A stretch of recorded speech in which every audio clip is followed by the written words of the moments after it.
और अब बात दिल्ली ब्लास्ट की जांच से जुड़ी हुई। फरीदाबाद के धोज और फतेहपुर तगा गांव में विस्फोटक रखने के आरोपी को लेकर एनआईए फरीदाबाद पहुंची है। बीती रात मुजम्मिल को लेकर यहां पर एनआईए आई। एनआईए के साथ फरीदाबाद पुलिस की 15 से ज्यादा गाड़ियां मौके पर पहुंची और यहां पर 4 जगहों पर मुजम्मिल के साथ पुलिस ने तलाशी ली और निशानदेही कराई। इन चारों जगहों में मेडिकल कॉलेज के हॉस्टल, मुजम्मिल का कमरा और शब्बीर का घर भी शामिल था, जिसके घर से एनआईए को 4 दिन पहले ग्राइंडर और मेल्टिंग फर्नेस मिला था। हिमांशु मिश्रा मेरे सहयोगी जुड़ गए हैं तमाम जानकारी के साथ। हिमांशु, अब कई कड़ियां जुड़ने लगी हैं और कई ऐसे सूत्रधार हो सकते हैं, खासतौर पर मुजम्मिल, जिनके हवाले से कई बड़ी और अहम जानकारियां मिलेंगी। देखिए, मुजम्मिल ही वो शख्स था जिसके पूछताछ के बाद फरीदाबाद के अलग अलग जगहों से करीब 3 टन अमोनियम नाइट्रेट, गन, तमाम गोलियां, ग्राइंडर, ये सारी चीजें जो बरामद हुई हैं मुजम्मिल ने ही अपनी निशानदेही पे बरामद करवाए हैं। लगातार पूछताछ कर रही है। हालांकि कई बार उसने जांच एजेंसियों को गुमराह करने की कोशिश की, लेकिन एक बार फिर से जब कुछ पुख्ता जानकारी मिली, क्योंकि जो भी पूछताछ में एनआईए को उससे पता लग रहा है उसको वेरीफाई किया जा रहा है। तमाम जो इलाके हैं, जो उसका मोबाइल नंबर है, वो जिन जिन इलाकों में उसकी मूवमेंट थी, उन सभी इलाकों में सीसीटीवी फुटेज देखे जा रहे हैं।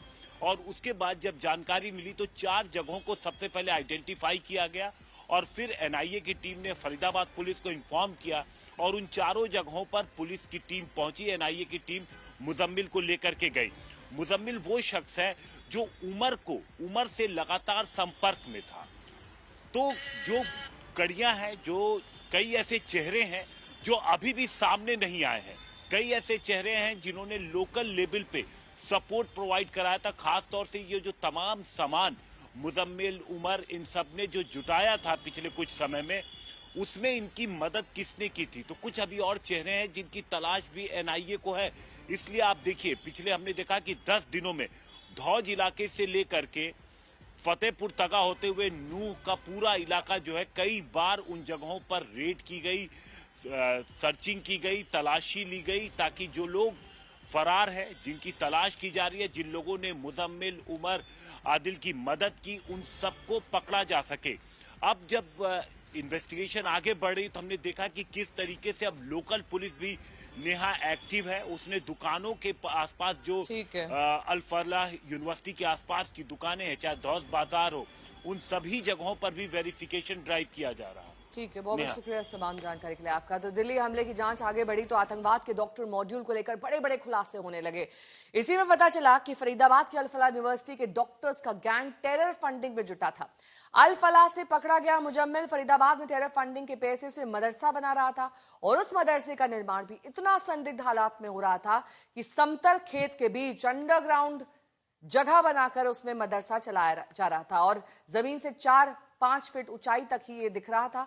4 दीवारी में दूर से देखने पर मदरसा नजर नहीं आता था। ये मदरसा यूनिवर्सिटी से बमुश्किल 2 किलोमीटर की दूरी पर है। गांव के बीचों बीच इसे बनाया गया। हमारे संवाददाता जब मौके पर पहुंचे तो वहां क्या कुछ उन्होंने देखा, देखिए इस रिपोर्ट के जरिए।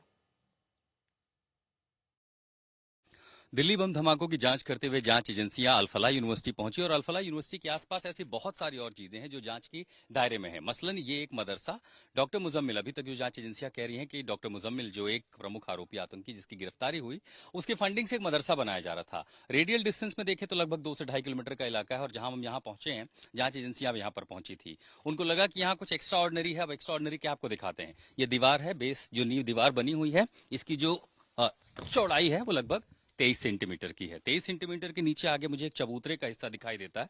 इसकी लंबाई लगभग 1.9 मीटर ये पूरा चौड़ा है। अब इस पेरीफेरी के साथ जब आते हैं तो नीचे का हिस्सा दिखाई देता है। अब ये मदरसा दरअसल अंडर कंस्ट्रक्शन है। तो पहली मंजिल के नाम पर बेसमेंट तैयार है, बेसमेंट के साथ ये चबूतरा तैयार है, दीवार अभी है। इस स्ट्रक्चर को देखकर ऐसा लगता है कि ऊपरी मंजिल बनाने की तैयारी थी। अब ये 1 मंजिला होगा, 2 मंजिला होगा, 3 मंजिला होगा, ये स्ट्रक्चर आगे देख सकते हैं।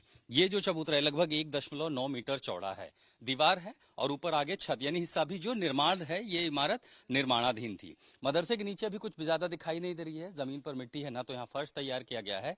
अब ये कहा जा रहा है जांच एजेंसियों द्वारा कि डॉक्टर मुजम्मिल की फंडिंग थी इस मदरसे को तैयार करने के पीछे, उसकी मंशा आगे क्या थी या जो भी रहा हो, ये आगे जांच में पता चलेगा। बहरहाल आपको नीचे लिए चलते हैं, चलिए नासिर जरा कैमरा लेकर के नीचे चलते हैं कि देखते हैं कि आखिर मदरसे के बाकी के हिस्से में आखिर है क्या। आए तो नीचे पे भी बहुत कुछ नहीं दिखाई दे रहा है और बिल्कुल जो चबूतरे का इलाका है, इस चबूतरे के आसपास जब आप अंदर आते हैं, नीचे का हिस्सा लगभग तैयार दिखाई दे रहा। पंखे यहाँ पर लगे हुए हैं और इसी के साथ देखिए ऊपर अगर यहाँ नमाज दी जाती होगी या फिर बच्चों को पढ़ाया जाता होगा मदरसे में, तो बैठने के लिए यहाँ हमें कालीन की व्यवस्था दिखाई दे रही है।